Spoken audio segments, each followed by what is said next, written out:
राजनीति छोड़ेंगे अमित शाह, सरकारी नौकरी की तलाश में। बंगाल टीटी की परीक्षा में अमित शाह ने किया टॉप। ममता बनर्जी भी परीक्षा में अमित शाह से पिछड़ी। ममता को 92 तो शाह को 93 अंक मिले। जिसके पास थी नतीजों की जिम्मेदारी, उसका नाम भी मेरिट लिस्ट में। पश्चिम बंगाल टीटी परीक्षा में चौंकाने वाले नतीजे आए सामने। पश्चिम बंगाल के सीएम दावा करती हैं कि देश में सबसे अच्छा शिक्षा मॉडल बंगाल का है। बंगाल की शिक्षा भी भारत के दूसरे राज्यों की तुलना में सबसे बेहतर है, इसलिए यहां से डॉक्टर, इंजीनियर और साहित्यकारों की फौज निकलती है। लेकिन यह दावा बंगाल बोर्ड ही खारिज करता दिख रहा है। इसका एक नजारा पश्चिम बंगाल प्राथमिक शिक्षा बोर्ड की टीटी परीक्षा के नतीजों में भी दिखाई दिया है। टीटी परीक्षा पास करने वालों की लिस्ट देखकर हर कोई हैरान है, क्योंकि मेरिट लिस्ट में जो नाम सामने आए हैं उन्हें देखकर हर किसी के पसीने छूट रहे हैं। अमित शाह, ममता बनर्जी, शुभेंदु अधिकारी जैसे नेताओं के नाम मेरिट लिस्ट में दिखाई दे रहे हैं।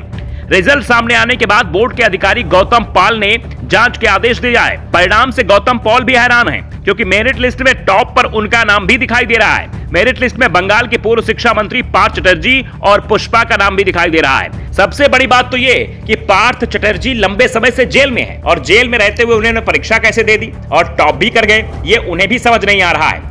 बंगाल के शिक्षा बोर्ड ने अपने स्कोर कार्ड के साथ 1.25 लाख उम्मीदवारों के नाम जारी किए हैं, जिन्होंने टीटी के लिए क्वालिफाई किया है। बोर्ड की आधिकारिक वेबसाइट पर अपलोड किए गए 1832 पन्नों पर कई राजनेताओं के नाम हैं। अमित शाह का रोल नंबर है 075020639 दिया गया है और उन्हें 93 नंबर मिले हैं। अमित शाह नाम के युवक को ओबीसी उम्मीदवार बताया गया है। ममता बनर्जी को 92 अंक मिले हैं, वहीं उनके भतीजे अभिषेक बनर्जी को 96 अंक दिए गए हैं। पश्चिम बंगाल में इस समय ममता की सबसे बड़ी मुसीबत बने शुभेंदु अधिकारी ने यहां भी अपने झंडे गाड़ दिए हैं। उन्होंने 100 का स्कोर किया है। सुजन चक्रवर्ती को 99 और बंगाल बीजेपी के पूर्व अध्यक्ष दिलीप घोष को 84 अंक मिले हैं। लिस्ट में और भी कई नेताओं के नाम हैं। जिन लोगों ने परीक्षा ही नहीं दी वो टीटी की सफल सूची में आ गए, और जो लोग ये तय मानकर चल रहे थे कि उनका नाम सूची में आसानी से आ जाएगा, वो लिस्ट में दिखाई ही नहीं दे रहे हैं।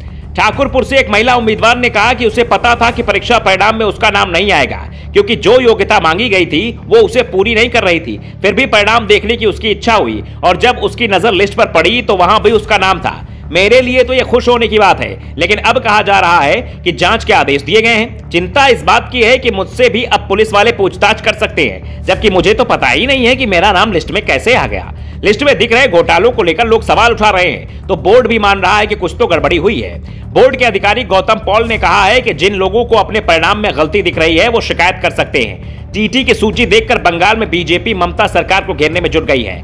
आरोप लगा रही है कि टीटी परीक्षा में बड़ा घोटाला हुआ है। सीबीआई जांच होनी चाहिए, जिससे सच सामने आ जाए।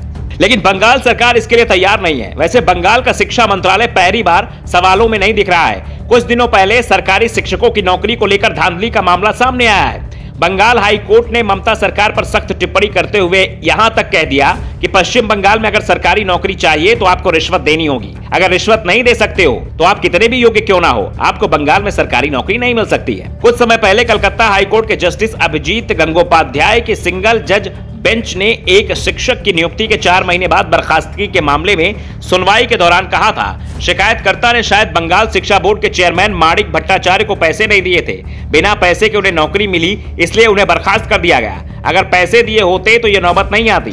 पश्चिम बंगाल एक ऐसा राज्य बन गया है जहां कोई भी बिना पैसे दिए राज्य सरकार की नौकरी हासिल कर सकता है। हाईकोर्ट की सख्त टिप्पणी के बाद सरकार ने माणिक भट्टाचार्य को शिक्षा बोर्ड के अध्यक्ष पद से हटा लिया था। ब्यूरो रिपोर्ट, द नव दर्पण न्यूज।